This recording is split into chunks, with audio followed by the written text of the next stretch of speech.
नमस्कार साथियों, रत्नेश एकेडमी पे आपका स्वागत है। तो आज के सेशन में हम लोग क्या है कि यूपी स्पेशल से संबंधित प्रीवियस ईयर क्वेश्चंस इनको सॉल्व करेंगे। देखेंगे कि किस तरीके से क्वेश्चन पूछे जाते हैं। अगर आपको पता होगा तो यूपी पीसीएस का जो ये आर ओ का एग्ज़ाम है 2021 में जो ये हुआ था, लेटेस्ट एग्ज़ाम यही है। ठीक है, इसमें लगभग 20 क्वेश्चन आए थे, लगभग क्या 20 क्वेश्चन आए थे यूपी स्पेशल से संबंधित। तो उन्हीं क्वेश्चनों को हम क्या है कि आज के सेशन में सॉल्व करेंगे। तो इससे क्या होगा कि आपको ये पता चलेगा कि यूपी पीसीएस में किस लेवल के क्वेश्चन आते हैं। ठीक है, और ये यूपी स्पेशल कितना इंपॉर्टेंट है आर ओ के लिए, ये भी आपको पता चलेगा। ठीक है, चलिए शुरू करते हैं। पहला क्वेश्चन देखते हैं। तो ये प्रीलिम्स में आए हुए क्वेश्चन है, 2021 में प्रीलिम्स में आर ओ के में क्वेश्चन ये आए थे। पहला क्वेश्चन है, निम्नलिखित में से किस वर्ष प्रयागराज के किले पर अंग्रेजों का अधिकार स्थापित हुआ था? तो ये हिस्ट्री का क्वेश्चन है, पूछा गया था, ऐसे ही क्वेश्चन आते भी हैं। तो किस वर्ष क्या हुआ था कि अंग्रेजों ने अधिकार किया था प्रयागराज के किले पर? प्रयागराज में एक किला है, उस पर अधिकार किया था। ऑप्शन है 1790, 1792, 1776 एंड 1797। तो इसका आंसर हो जाएगा डी, 1797 में। ठीक है, नेक्स्ट क्वेश्चन। अब ये करंट का क्वेश्चन था, 2021 में जो करंट में चल रहा था उसी समय ये मतलब क्वेश्चन पूछा गया था। तो यहाँ पे करंट का क्वेश्चन डालने का मतलब ये है, उद्देश्य मेरा, कि आपको पता चले कि करंट के भी क्वेश्चन किस लेवल के आते हैं। ठीक है, जैसे कि यूपी डिफेंस कॉरिडोर, आपने सुना होगा काफ़ी नाम इसका, यूपी डिफेंस कॉरिडोर में निवेश करने के लिए अगस्त 2021 में किस सरकारी उद्यम ने समझौते ज्ञापन पर हस्ताक्षर किए थे? ठीक है, भारत अर्थ मूवर्स लिमिटेड, या Bharat dynamic limited, Hindustan copper limited, या मिश्र धातु निगम लिमिटेड। ठीक है, तो इसका आंसर है बी, भारत डायनामिक लिमिटेड ने ये सरकारी उद्यम है। ठीक है, और इसने एक समझौते ज्ञापन पर हस्ताक्षर किए थे इस डिफेंस कॉरिडोर को लेकर। अब यहाँ डिफेंस कॉरिडोर की बात हुई है, तो उत्तर प्रदेश में कितने डिफेंस कॉरिडोर हैं अभी तक? तो लगभग क्या 6 डिफेंस कॉरिडोर हैं। अब इनके नाम याद रखने, ये कहाँ कहाँ पर हैं। पश्चिमी उत्तर प्रदेश की अगर बात की जाए तो अलीगढ़ में, अलीगढ़, ठीक है, और आगरा। इस तरीके से आप याद कर सकते हैं कि पश्चिम में अलीगढ़, आगरा। ठीक है, मध्य में बात करें तो कानपुर और लखनऊ में ये डिफेंस कॉरिडोर बनेंगे। ठीक है, मतलब डिफेंस कॉरिडोर के लिए चिन्हित किए गए हैं ये, अलीगढ़, आगरा, कानपुर, लखनऊ। और उत्तर प्रदेश के दक्षिणी उत्तर प्रदेश में झांसी और चित्रकूट। ठीक है, ये नाम आपको याद रखने हैं, 6 के 6 डिफेंस कॉरिडोर के उत्तर प्रदेश के। ठीक है, नेक्स्ट तीसरा है, जा दिन जन्म भयो डैश का धरती धसी अढ़ाई हाथ। ये एक लोकोक्ति है, ये बताना है कि डैश की जगह क्या आएगा। उपरोक्त लोकोक्ति का संबंध यूपी की किस ऐतिहासिक विभूति से है? तो ये कौन है? विद्याधर हैं, या फिर माहिल हैं, आल्हा हैं, या फिर परमार्दी हैं। ठीक है, तो ये है आल्हा से संबंधित है। आल्हा उधर आपने नाम सुना भी होगा, बुंदेलखंड क्षेत्र में, वर्तमान में महुआ में इनका जन्म हुआ था। ठीक है, तो बुंदेलखंड क्षेत्र में काफ़ी प्रचलित हैं आल्हा उधर। तो ये जा दिन जन्म भयो आल्हा का, यहाँ पे हो जाएगा आल्हा। ठीक है, का धरती धसी अढ़ाई हाथ। तो इसका आंसर है सी। नेक्स्ट 4 नंबर क्वेश्चन है, निम्नलिखित में से कौन सी नदी यूपी से प्रवाहित नहीं होती है? यूपी से प्रवाहित नहीं होती है, ठीक है, यूपी में नहीं आती है, यूपी में नहीं बहती है वो नदी, कौन सी है? ऑप्शन दे रखा है सोन, हिंडन, गंडक या शारदा। ठीक है, तो सोन नदी भी यूपी से बहती है, हिंडन नदी भी यूपी में बहती है, और शारदा नदी भी यूपी में बहती है। ठीक है, गंडक रिवर जो है वो यूपी में नहीं बहती है, तो इसका आंसर हो जाएगा गंडक रिवर। तो गंडक रिवर जो है यूपी में भले ही ना बहती हो, लेकिन ये यूपी का जो पूर्वी जिला है, कुशीनगर, एक मिनट, कुशीनगर हो गया, और आपका महाराजगंज,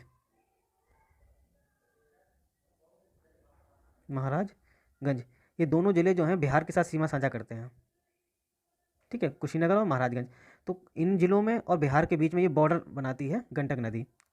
ठीक है, तो ये बॉर्डर बनाती है, लेकिन देखा जाए यूपी में प्रवाहित नहीं होती पूरी तरीके से, इसलिए आंसर इसका हो जाएगा गंडक नदी। ठीक है, नेक्स्ट 5 नंबर है, यूपी के लिए निम्नलिखित कथनों में से कौन सा या से कथन सही है? कौन से कथन मतलब बताना है कि निम्नलिखित में से कौन से कथन सही है यूपी के संदर्भ में। पहला, भारत में गन्ना उत्पादन का सबसे बड़ा हब है यूपी, बिल्कुल सही। भारत का उच्चतम दूध उत्पादक प्रदेश है, बिल्कुल सही।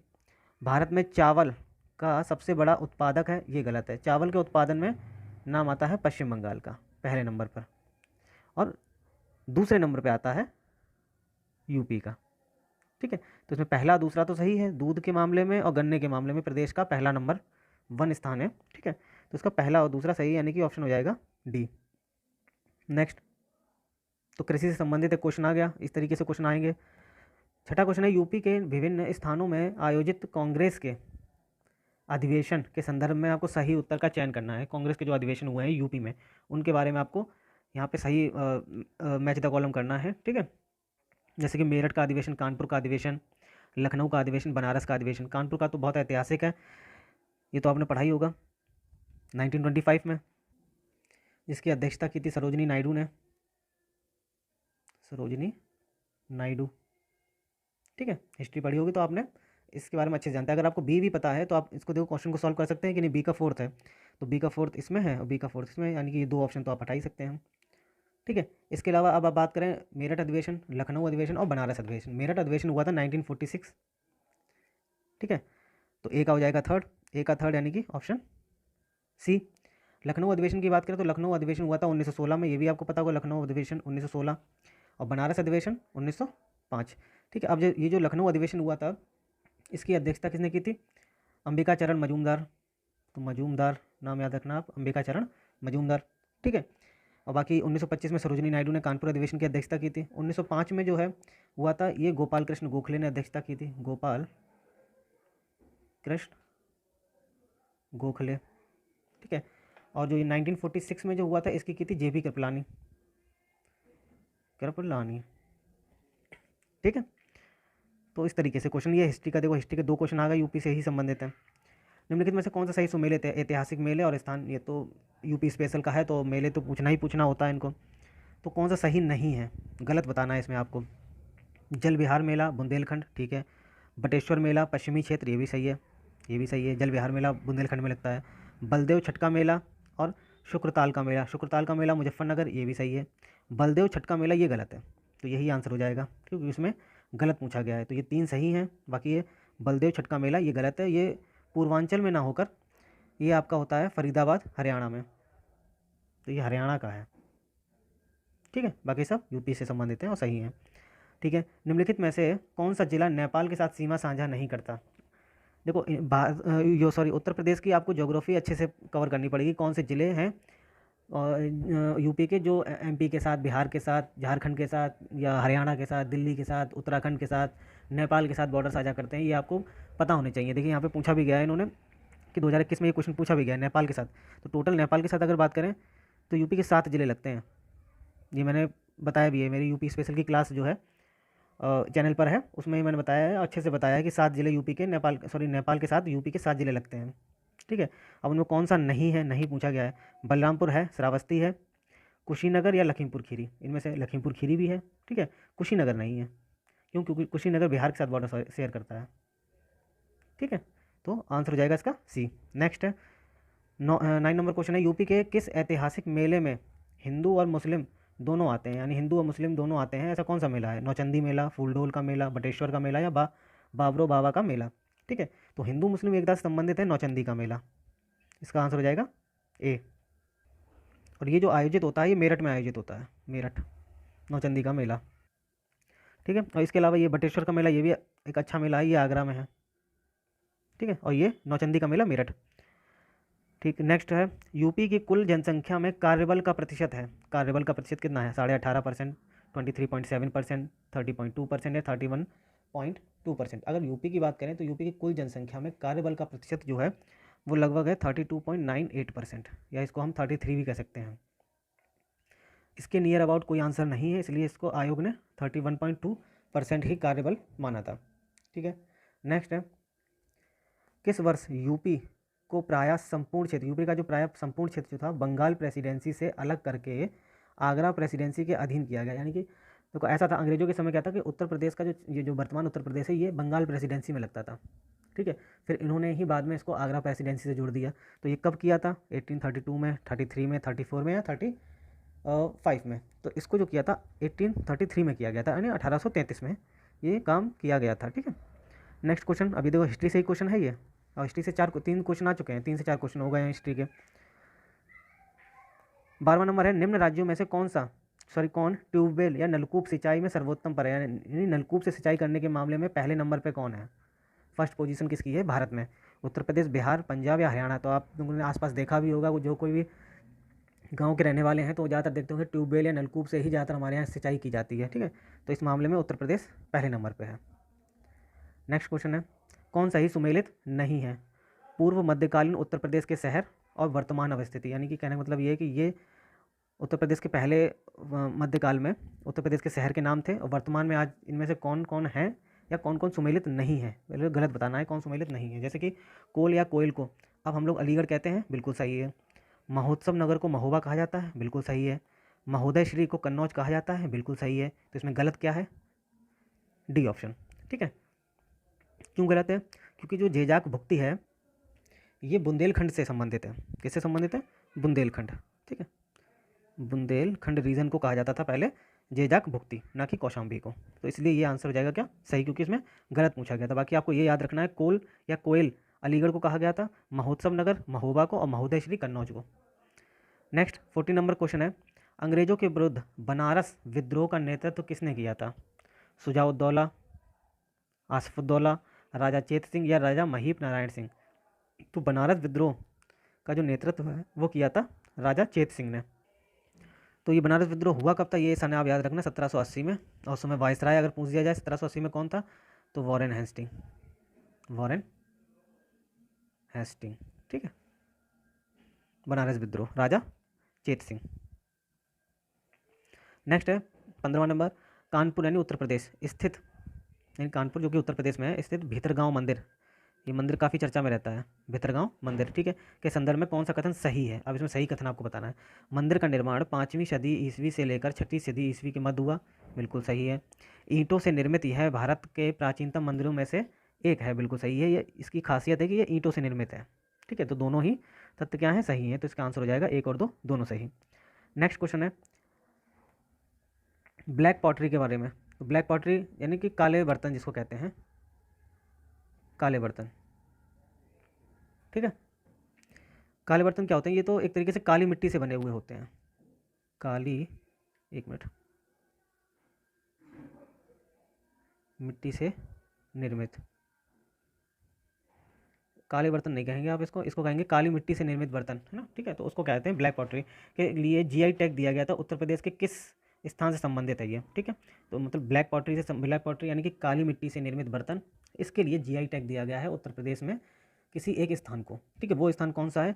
नजीमाबाद, खुर्दा, निजामाबाद या कासगंज? तो वो है आपका सी ऑप्शन, निजामाबाद, ठीक है। अब ये भी करंट का क्वेश्चन है, 2021 का है, सॉरी 21 का नहीं, शायद पुराना है, 2015 का क्वेश्चन है ये, ठीक है। और ये आपका पूछा गया है, जीआई टैग से संबंधित है इसलिए पूछा गया। अब ये निजामाबाद है कहाँ पर, ये भी आपको पता, मतलब पता होना चाहिए।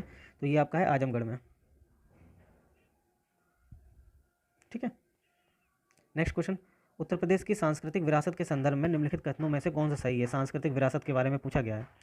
इस प्रदेश के अनेक उत्खनित पुरास्थलों से वैश्विक संदर्भ में कृषि के प्राचीनतम प्रमाण प्राप्त हुए हैं, बिल्कुल सही कह रहा है कि उत्तर प्रदेश में कृषि के प्राचीनतम प्रमाण प्राप्त हुए हैं, बिल्कुल प्राप्त हुए हैं। अब ऐसी कौन सी जगह है जहाँ से मिले हैं? तो उस जगह का नाम आपने बहुत सुना होगा, लहुरा देव, लहुरा देव। यहाँ से किसके साक्ष्य मिले हैं? तो यहाँ से मिले हैं आपके चावल के साक्ष्य मिले हैं, लहुरा देव से चावल के साक्ष्य मिले हैं, ठीक है। अब लहुरा देव पड़ता कहाँ पर है, कौन से जिले में? तो संत कबीर नगर। ये इतनी चीज़ें इसके बारे में याद रखना। उत्तर प्रदेश का प्राचीनतम कृषि के प्राचीनतम साक्ष्य उत्तर प्रदेश में मिलते हैं, लहुरा देव में। वैसे बात की जाए सबसे पुराने कृषि के साक्ष्य की अगर बात की जाए तो मेहरगढ़ है, ठीक है, जहाँ से किसके साक्ष्य मिले थे? गेहूँ के और जौ के। ये सबसे प्राचीनतम है, गेहूँ और जौ के मेहरगढ़ से मिले थे, ठीक है। तो पहला तो ये सही हो गया। दूसरा, प्राचीनतम प्राप्त कृषि अन्न जौ और धान है, ये गलत हो गया। जौ तो है लेकिन धान नहीं है, धान की जगह क्या है? गेहूँ है। अभी हमने बात की कि जौ और गेहूँ ये दोनों कहाँ से मिले थे? मेहरगढ़ से। लेकिन उत्तर प्रदेश किससे संबंधित अगर बात की जाए तो लहुरा देव है, जहाँ से चावल के साक्ष्य मिले हैं, ठीक है।